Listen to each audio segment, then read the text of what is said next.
twebwe twita ku mugenzi, yaba ari ufite ibibazo, yaba ari utabifite, umugenzi wari wese tumwitaho, cyane cyane ko twe dufite n'umwihariko buri umugenzi iyo ageze mu modoka hari igihe abaje yihuta nta kantu yafashe, ariko umugenzi uba ugomba kumenya ko akeneye akaji, umugenzi uba ugomba kumenya ko akeneye amazi. Twari twerekeje Mbarara, niho tugiye, ni mu rugo. Impamvu twahisemo kujyana n'iyi agence nuko igira serivisi nziza, icyo ni icyambere, igira imodoka nziza ziri comfortable, zigenda neza, ikindi zitwarwa n'abanyarwanda bene wacu. Imodoka zisaga 28 zo kwikubitiro zitangiranye n'iyi company ya Cross Border, aho bashimangira ko ngo ari company je kugira ngo ikemure ibijyanye n'ingendo yabize imbere mu gihugu ndetse n'inyambukiranya amipaka. Bamwe mu batega iyi company bavuga ko yari isanzwe batwara umunsi ku wundi bayivuga imyato, ngo ndetse by'akarusha abagenda muri iyi company bakaba badashobora kwicwa n'inyota. Na amafaranga bavuga ko badacagingwa kuyo batanga kuyitike, ngo ahubwo ari service basanga muri iyi company. Iyi company ikintu kiba cyatumye tuyikunda cyane, ni company itanga service nziza, igira isuku mu modoka, igira amamodoka meza, ifite abashoferi bari smart, kandi niyo ugenda mu nzira irihuta kuko igendera kuri gahunda. Bigatuma rero aricyo gituma tuyihita mu gihe nyihitamo ku ruhande rwanjye kuko nabonye itanga service nziza. Hanyuma ikindi, uri mu modoka yabo bafite service ntago gakeya cyane wicwa n'inyota. Rwose baduha amazi, abakiri bato bashoboye kunywa amaji banywa ku maji, ariko nkatwe dukuze urabona tuba dukeneye amazi yo kunywa. Iyo service rero nabonye nta izindi company zipfa gukora nk'iyi service, kuko nta yindi company nayagendamo ngo bampa amazi yo kunywa. Bakoze cyane. Ayo mazi ntago bashobora kuyarenza kuri cya giciro wishyuzwa uri kugura tike se? Ngeranije ibiciro by'iyi company n'ibiciro biri hasi y'ibyo mbona abandi, mbona ntacyo barenzaho, kuko kenshi na kenshi mbona igiciro cyabo kiri hasi ku zindi company. Murakoze cyane. Twari twerekeje Mbarara, niho tugiye, ni mu rugo. Impamvu twahisemo kujyana n'iyi agence nuko igira service nziza, icyo ni icyambere, igira imodoka nziza ziri comfortable, zigenda neza, ikindi zitwarwa n'abanyarwanda bene wacu. Baduha service nziza kandi zirihuta, iyo umaze kwicaramo igahaguruka ugerayo vuba bitagoranye. Yego. Nka service ko hari n'izindi company se, iyo izo service nziza ugereranyije n'iki? Iyo uvuze service nziza ugereranyije n'iki? Urareba nk'ubu ngubu bamaze kutumara inyota, tugiye kugenda turimo kunywa kano kaji, baduha amazi, baduha amaji, muri rusange irihuta. Ni imodoka yihuta, iyo uyicayemo uba wumva wageze mu rugo. Ushobora no guhamagara mu rugo ukavuga uti ndahagurutse i Kigali, mushyiraho amazi y'ubugari, ukagerayo nayo amazi ahiye ugahita urya. Yego. Iyo ji ntago bayibacaginga? Oya, ni ukuri, ni ji baduha yuko twaje tubagana, nabo bakagerageza kuduha neza. Murakoze cyane. Ndashimira iyi company ya Cross Border. Igituma iyi company tuyigana cyangwa se nyingana, ifite abashoferi bari professional, abantu baza muri izi modoka kenshi, natwe tuba dufite imodoka zacu, tuba dufite ibindi dukora. Aba bashoferi rero baratwubaha, baduha service ku buryo niyo waba uri umuntu utazi muri iki gihugu barakugaidinga, kandi ntago bajye bagucaginga ibindi. Rero ndashimira kandi nshishikariza n'abandi kwigira kuri iyi company, kuko utwawe n'iyi company ntushobora kubura ibintu byawe, ntushobora kugira ikibazo mu muhanda. Ikijyanye na transport yo mu muhanda cyangwa kwihuta, icyo ni ikintu banogeje. N'abashoferi b'umwuga, ari umuntu w'umushyitsi uje ubagana n'ubundi ntago yagenda avuga ngo aricuza. Ndashimira cyane rero ubuyobozi bw'iyi company, even n'abashoferi nyirizina muri rusange bagira neza, kandi tuzakomeza tubagane. Nashishikariza n'umuntu wari wese utazi company cyangwa utazi aho yagana ashaka imodoka, niyo byaba atari hanze y'igihugu, bashobora gutekereza ko ari Uganda na Kampala na Tanzania, even na Rusaka bagerayo. Ndero ndashimira kandi bakomereza aho ngaho. Murakoze. Ibi kandi ntago bigibwa kure n'abashoferi bazitwara kubera yuko ngo serivisi nziza ari kimwe mu bigomba kubaranga nk'umuco batojwe n'igihugu cyacu cy'u Rwanda. Umutekano w'abagenzi dutwara ni mwiza, tugendana neza, tuva i Kigali tukajya Kabare, Mbarara na Kampala. Abantu bona nitugenda nabo tugendage bashemererwa munonga, abintu byona tubakwataje nabo tugendanage, batutiineshonga tukoranage tugendage. Murakoze cyane, twishimiye no kubona abanyamakuru tubabwira uko tujyana abagenzi bacu tubajyana neza, tukabakura i Kigali tukabajyana Kabare, Mbarara, Kampala, mbese aho bashatse kujya mu gihugu cya Uganda n'icy'u Rwanda bose turabajyana neza nta kibazo koze. Hari abadukurikiye bashobora kugira impungenge, bashobora kuba umuntu yakora urugendo akananirwa akaba ashobora gusigamo umuzigo. Nkusizemo umuzigo we, umutekano w'ibyo yatwaye uba wizeye ute, uhagaze? Murakoze cyane, umuzigo we yawusize mu modoka turawukurikirana cyane, nubwo yaba yananiwe turawukurikirana cyane, tukawushyira mu biro tugategereza akazaza akawufata, cyangwa natwe tugakurikirana tukamumenya tukawumwohereza umuzigo we akawubona nta kibazo. Mbere nitwa Jean Damascene Hatungimana, mbanze mbibwire ngende umushoferi bimazemo igihe kigera mu myaka 5 ntwara cross border. Serivisi yetu zitanga neza mu buryo kandi bunoze. No kuvuga ngo ikindi cya kabiri bagomba kumenya nuko iyo umugenzi agejeje amatike 5 ubwa gatandatu aba ari promotion, icyo nakwita for free. Kuvuga ngo ubwa gatandatu agendera ubuntu kuva hano kugera Mbarara cyangwa se kugera Kabare. Kuvuga ngo ubwa gatandatu ntabwo tumwishyuza. Noneho mu zindi za serivisi zitandukanye umugenzi utuganye rwose tumwakira neza hamwe n'ibintu bye afite, kandi tukamutwara neza, n'izindi serivisi dukeneye zose tukazimufasha. Yego, murakoze. Abanyamigabane bemeye gushora imigabane muri iyi kampani ngo kuko abishyize hamwe nta kibananira. Ikindi kandi ngo akaba ari politike y'igihugu cyacu cy'u Rwanda mu rwego rwo kugira ngo bazamukane imbaduka bose yabafatiye hamwe. Nsengimana Abubakari, abandi umwe mu banyamigabane b'iyi kampani. Icya kabiri cy'impungenge cyo ntazo kuko ni akazi twari dusanzwe tumenyereye, ni umuhanda twari dusanzwe dukoreramo, by'abagenzi turabizi neza kandi twakoreye hamwe kuko ikituzanye no gutanga serivisi nziza, tugatanga impinduka abagenzi bacu tukabatwara neza, tukabageza aho bagiye neza, mbega tugatanga impinduka igaragara namwe nk'uko mubibona muri iyi industry yo gutwara abagenzi. Impamvu yo kwihuriza hamwe mugafungura iyi kampani mu gihe hamwe hari zo mwahozemo ni iyihe? Murakoze. Impamvu yo kwihuriza hamwe, urabona politiki y'igihugu cyacu dushishikariza kwihuriza hamwe. Iyo abantu bihurije hamwe bagera kure. Ni muri urwo rwego rero twese twafatanye urunana kugira ngo tugire aho tugera, tubashe kwiteza imbere twebwe n'imiryango yacu, kandi dutange serivisi nziza ku gihugu no ku baturanyi bacu b'igihugu cyo hakurya mu Buganda. Murakoze Ndimbati, twagira ngo mutubwire impamvu yo gushora imigabane muri iyi kampani. Bamwe bati Ndimbati arashaje, yakagombye kuba yaragiye kwiyororera, ariko aho bamaze korera twahabonye. Mbere na mbere reka tukubwire ngo congratulations. Merci, murakoze cyane. Ngira ngo utangiye usa n'utebye bavuga ngo nakagombye kuba wenda naragiye korora. Inka nazo ndazifite. Inka nazo amatungo ndayafite, ariko buriya ubundi iyo uri rwiyemezamirimo muri tutaravo ntabwo uvuga ngo nshoye aha ngo ngiye aha ngaha, kuko cyane cyane ko ibyo dukora ubundi papi ntabwo ari ibyacu. Ibyo dukora ni iby'abanyarwanda, ni iby'urubyaro rwacu, ni iby'abana bawe, ni iby'abanjye, ni iby'aburiya, ndetse n'iby'abana b'igihugu. Rero ntabwo umuntu ashora ahantu hamwe, cyane cyane kandi ko kwishyira hamwe ubonye aho ubona wakishyira hamwe n'abandi mukazamurana, ukazamura abantu, mukazamurana mukungurana, kuko ntawigira burya, ntawigira. Iyo ufatanyije n'abandi rero mugera kuri byinshi.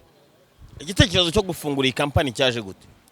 Igitekerezo cyo gufungura iyi kampani mu by'ukuri wenda tudaciye ku ruhande, hagiye habaho amakampani twabayemo mbere, ariko ugasanga abantu ntago bari gutanga serivisi nziza, ndetse ugasanga nta n'inama bagirwa, kugeza ubwo buriya ibintu byo kuvugura iyo ushaka kubaka ubundi hari ibyo wigomwa. Iyo ushaka kubaka wigomwa ibindi bintu byose ugafatanya n'abandi mugashyira hamwe mugakomeza umuryo umwe, aho mwumvikanye mukahagenda mu murongo umwe. Ubivuze neza, hari andi makampani. Impamvu ngiye ubwanyu nshobora kuba ndi mu rugo nkavuga ngo reka ngende njye gutega cross border ni iyi kandi n'izindi kampani zihari. Impamvu rero yo kuba wava mu rugo uje gutega cross border, icyambere ni serivisi itanga ndetse izakomeza gutanga. Ni serivisi izaha uyigannye uwo ari we wese, ubundi n'iterambere ryayo. Umugenzi ahabwa icyo mutumwa gishobora kumotiva umugenzi ni igiki? Nkuko nzahora mbivuga cyane abandi babivuga, icyambere ni serivisi nziza, gutwarira umugenzi ku gihe, abashoferi bari smart, ndetse ntabwo umugenzi ashobora kugira ikibazo icyo ari cyo cyose ngo yo kutagifatanya na kampani kandi ari imufite. Ni ukuvuga ngo twebwe twita ku mugenzi, yaba ari ufite ibibazo yaba ari utabifite, umugenzi wari wese tumwitaho, cyane cyane ko twe dufite n'umwihariko. Buri umugenzi iyo ageze mu modoka hari igihe abaje yihuta nta kantu yafashe, ariko umugenzi uba ugomba kumenya ko akeneye akaji, umugenzi uba ugomba kumenya ko akeneye amazi, umugenzi uba ugomba kumenya ko akeneye utuntu twari two twose, cyane cyane ko n'ingendo dukora ari ndende. Ibyo ntabwo abyishyuzwa cyangwa nayo ari mu y'urugendo? Ntabwo abyishyurwa, ibyo biri muri serivisi dutanga, ntabwo abyishyuzwa. Murakoze cyane. Papi, mu by'ukuri nk'umunyamakuru, iki ni igihugu, aka ni agaciro. Turashimira Imana yo mu ijuru yaduhaye igihugu cyacu, kuri buri wese akagira uburenganzira. Ndashimira yuko iki gihugu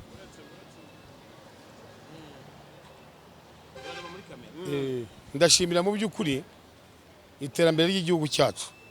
Mu by'ukuri papi, kera kubona umunyamakuru nkawe ubwawe byabaga bigoye, ariko iki gihugu cy'imiyoborere myiza cyacu twaranyuzwe, tunyurwa cyane, tuzabiraga abana twabyaye, tuzabiraga igihugu muri rusange. Dutangira kampani si ubwa mbere umuntu yajyaga akora atwara imodoka, cyane aho nk'umwuga wanjye wari ubushoferi, ariko simenya amakuru yuko umuntu yakwishyira hamwe n'abandi bagatera imbere. Dutangira ibyo bintu tuzi ko bireba umuntu ku giti cye. Muri transport rero iyo ubikoze neza birarenze. Ubu kuntu twafashe kampani tugakora icyo bita byabanje koperative, n'ubu nyibamo muri RFTC mbamo, ndi umwe mu banyamigabane baho, ariko nsanga kongera guteza abagenzi banjye imbere nuko twakwishyira hamwe. Bishoboka rero muri twe byadushobokeye nuko twakwiteza imbere dufatanyije. Mu by'ukuri iki ni igihugu, uyu ni umunezero. Iyi televiziyo turiho nangwa amakuru turimo gutanga ni umunezero, ntabwo ari icyaha, ni ukunezerwa ku gihugu cyacu.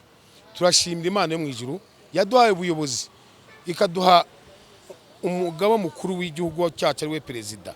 Turamushima papi, ntabwo tubasha kumugeraho, nta nubwo twanamutelefona, ariko mu by'ukuri ari amakuru twatanga, ari ikiganiro tugiranye, Imana yo mu ijuru izamuhe, izamurage amaherezo meza kuri twese nk'abanyarwanda. Ariko icyambere turanezerewe, turishimye, turi abanyamuryango 28, imodoka dufite 28. Ariko iyo nshaka kubwira papi nk'umunyamakuru, ndagira ngo nkubwire ngo iyi kampani dufunguye irafunguye, ntabwo izitiye, iri open. Uwo ari we wese ari umugenzi kuri serivisi n'ejo hazaza, ntabwo tuyifunguye nkatwe, tuyifunguriye igihugu cyacu cyaduhaye uburenganzira. Kampani ubwo dufitemo amashares y'abantu bagabanamo, ariko ndashimira Imana yo mu ijuru ko buri umwe wese afite uburenganzira n'ejo hazaza n'ejo bundi iki gihugu tugiye kucyubaka mu buryo bw'uko cyaduhaye, natwe tuzabiraga abo tuzabyara bazahora bafatanya. Ubu ni ubufatanye leta y'ubumwe bw'abanyarwanda ibi tugejejeho, tuzabiraga abo tubyaye n'abuzukuru, kandi iyi televiziyo ndizera ko bitari busibame. Aya ni amateka twubatse ku gihugu cyacu, natwe uko tubabona turanezerewe. Papi ndagushimiye nkawe nk'umunyamakuru na BTN yacu kutugeraho ukadusura tukavuga ibyo dushaka tunezerewe, abatahageze nabo bakamenya yuko tunezerewe. Turashimira Imana yo mu ijuru, Imana yo mu ijuru ho mugisha. Umuyobozi w'iyi kampani ashimangira ko iba ari kimwe muri gahunda za Visit Rwanda, ngo kubera yuko usibye ibihugu birimo u Rwanda, Kenya, Tanzania, Repubulika ya Demokarasi ya Kongo ndetse n'u Burundi, n'imbere mu gihugu ingendo bazajya bazikora. Izina ryanjye ni Tasiye Twahirwa, ni njye muyobozi mukuru w'iyi kampani Crossboard. Intego ya Crossboard tujya kugira icyo gitekerezo na bagenzi banjye byatewe nuko dushaka gutanga serivisi inoze muri East Africa, tubagezaho serivisi za transport, tubatwara mu buryo bwiza bunoze, kubera dufite imodoka zibifitiye ubushobozi, zifite imbaraga zo kubikora, zo kugenda izo ngendo. Kuko icyambere urumva ko ari ukugenda East Africa, uba ugomba kuba ufite imodoka iri smart, ifite ubushobozi bwo gukora urwo rugendo. Kurumva ni urugendo runini, hari izijya gukorera Uganda, Tanzania, Kenya ndetse n'ahandi muri rusange muri East Africa. Imodoka igomba kuba rero ari imodoka nziza, ikomeye, ifite imbaraga, ndetse itwara umuntu akagera aho ajya nta mavunane, nta n'umunaniro, muri rusange ameze neza. Bigiye gukemura iki? Bigiye gukemura ko izi modoka ni VIP muri rusange. Hari nk'abantu bakuze bagendaga mu modoka, mbese zirimo abantu benshi ugasanga birabavuna, ariko iyi ni imodoka itwara abantu bakeya muri rusange, itwara 7, ku buryo yaba ari umuntu ukuze, yaba ari umuntu ufite uburwayi, aragera aho ajya amahoro, nta kibazo, nta kintu kimuhungabanya mu rugendo rwe. Tubihuze gute na gahunda y'igihugu ya Visit Rwanda? Visit Rwanda muri make turi ambasaderi w'igihugu cyacu. Ibyo bihugu byose tugendamo akenshi turi abanyarwanda tuzitwaye, harimo Abagande, harimo Abakenya, mbese muri rusange East Africa n'abashoferi turabafite bagiye bavanze. Ubwo rero twebwe tuba duhagarariye igihugu cyacu mu gihugu cyari cyo cyose twasohokeyemo, twagiyemo. Niziyese hari gahunda usanga abari rusange, izo modoka n'ubusanzwe hari izindi modoka zisanzwe zikora izo ngendo. Impamvu umuntu agomba kuba yaturuka iwe ariko mu mutima akavuga ati ndajyana na Crossboard, cyangwa se hari n'ubundi buryo mushobora gukiraho bwo kuba umuntu yabukinga, impamvu umuntu agomba kumva ko agomba guhitamo Crossboard atajyanye n'izindi kandi nazo zihari ni iyihe? Impamvu ya mbere ni indangagaciro z'abanyarwanda tugira, discipline yacu, duhereye uko igihugu cyacu cyatureze, baduhaye indero nziza, baduhaye mbese gutanga serivisi inoze, duhereye no ku buyobozi bw'igihugu cyacu. Ibyo rero nibyo bituma buri muntu wese utugana asanga dufite discipline, ukubona mbese imodoka ziri smart, n'abashoferi bari smart, na serivisi iri smart, tugendeye ku miyoborere myiza ituruka mu gihugu cyacu cy'u Rwanda. Iyi kampani itangiye urugendo rwayo iva Kigali yerekeza Kabare Mbarara mu gihugu cy'abaturanyi cya Uganda, mu gihe n'izindi ngendo mu gihe cya vuba ziraza guhita zifungurwa. BTN TV mu mujyi wa Kigali, Ndindahiro Valence Papi. Muzehe Kayibanda Karame, nawe warasobanukiwe usigaze kugura akawunga ya Mugurusi? Akawunga ka Mugurusi nange kengura kagati. Reka ugatwara ku mutwe kazane nk'utwaze kuri moto. Oya reka akawunga kange ntabwo nkavanga n'akawunga kandi. Uguze origin? Reka ndebe. Ayiwa data we waguye mu bajura. Bagwaye igicupuri. Akawunga ka Mugurusi kaberaho indodo imwe hano. Ayiwa data we gatonda kabo kuva Bikira Mariya nawe. Ugiye kwica abantu. Nibyo koko abatabizi bicwa no mutabimenya. Bakunzi b'akawunga ka Mugurusi, namubanze mugenzure neza ko akawunga mutwaye ari original cyangwa se batabupfunyikiye ikibiribiri. Urabibwirwa nuko umufuka wanditseho Mugurusi, ikindi yanyuze mu rudodo rumwe kundi bari umufuka ukasanga ikirango cy'ibara ry'icyatsi kibisi. Akawunga ka Mugurusi gakorwa na kampani ya Mugurusi Company Limited ifite icyicaro mu gihugu cy'abaturanyi cya Uganda. Uragasanga hose mu gihugu. Ubindi bisobanuro wowe wakwifashisha nimero y'amakuru ekara yawe.